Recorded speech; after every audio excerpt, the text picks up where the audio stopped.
Okay, so this morning I see on Twitter there are a few people on the alt-right that are counter-signaling the Groypers and the paleocons after the failure of North Carolina the other night.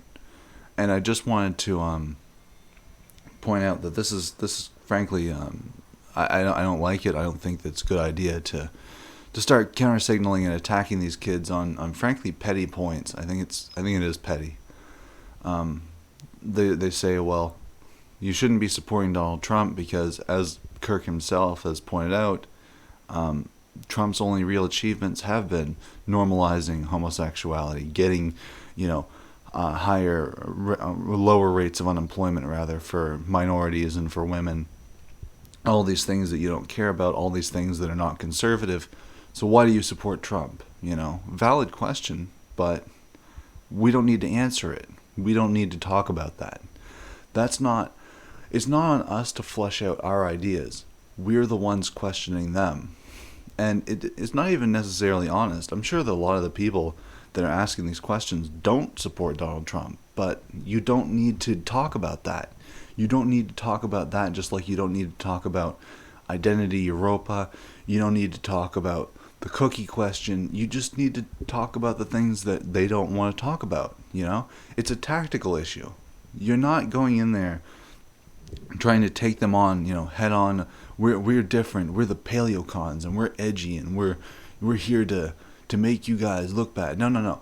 They're saying we're like you. We're conservative. You say you're conservative. We're conservative, but we have some questions because we don't think you are very conservative, and it's sort of pushing them out of their own movement. It's pushing them out of the group that they're supposedly a part of by saying, no, no, we're like you. We agree conservatism is better than liberalism, but you're not conservative. And there's nothing wrong with taking that approach. And there's no reason why you should talk about Donald Trump in the first place. Who cares? Who cares about Trump? And I don't know about Nick when he says, oh, we support the president. I don't know if that's even true. He might just be saying that cynically, just to say, like, we oh yeah, we support the president, even though he's not giving us anything. It might be just an attempt to say, maybe when we show that we have these numbers and we can make this influence and we can embarrass these big figures like Ben Shapiro and Charlie Kirk and even Trump Jr., this is going to force the president to give us something. Hopefully, this will force them to give us the concessions that the alt-right elected Trump to give us. Because essentially he hasn't really given us anything. But maybe if we prove that we can be a real pain in the ass, it might force him to give us something that we want. I don't know, maybe just a pipe dream, but at the very least it's discrediting Conservative Inc. and it's discrediting them to their base. The power here is in the people. And the reason why Ben Shapiro is trying to tar and feather these guys as alt-right is because they've already tarred and feathered the alt-right as neo-Nazis. And so as long as they can keep calling you neo-Nazis, most people are just going to shut down and not listen to your questions, not want to hear what you have to say. And it doesn't matter how valid it is. It's about optics. It is about how people perceive the question, how people perceive what's going on stage versus, what the audience is like. If they think you're all a bunch of wignat weirdos, nobody's going to listen. Nobody's going to care. Nobody's going to think, oh, maybe I'll go look up, some of these guys, some of these figures. Maybe I'll go look up Nick Fuentes, or maybe I'll go look up the BDS movement. It's just going to make them think, oh, okay, these are a bunch of crazy people that are coming here to heckle my upstanding hero, Charlie Kirk. You know what I mean? You can't just go full wignat on these people. You can't. And I think I think Nick, to his credit, has been very tactical. I think he's made the right decision as far as the guidance he's offered these kids.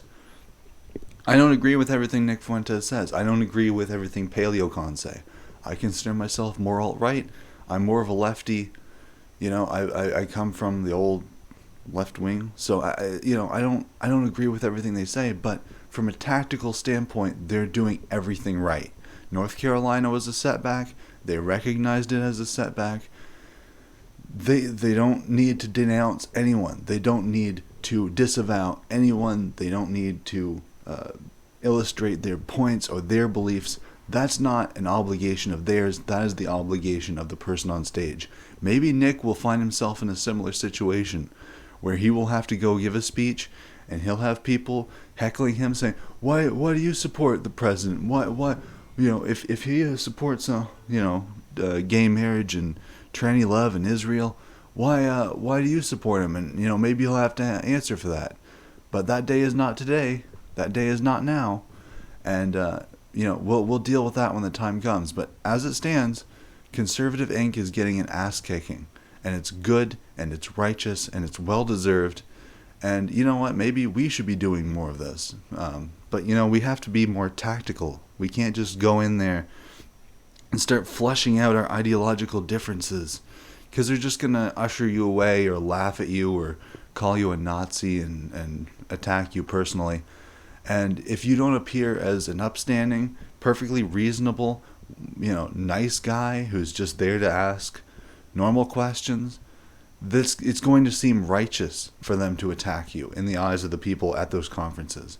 So, I just disagree. I disagree with the attacks on these guys, and I don't think it's right. So, you have to stand behind them. Offer them guidance when you can, but don't be snarky. Don't take jabs at them. It's stupid. It's divisive.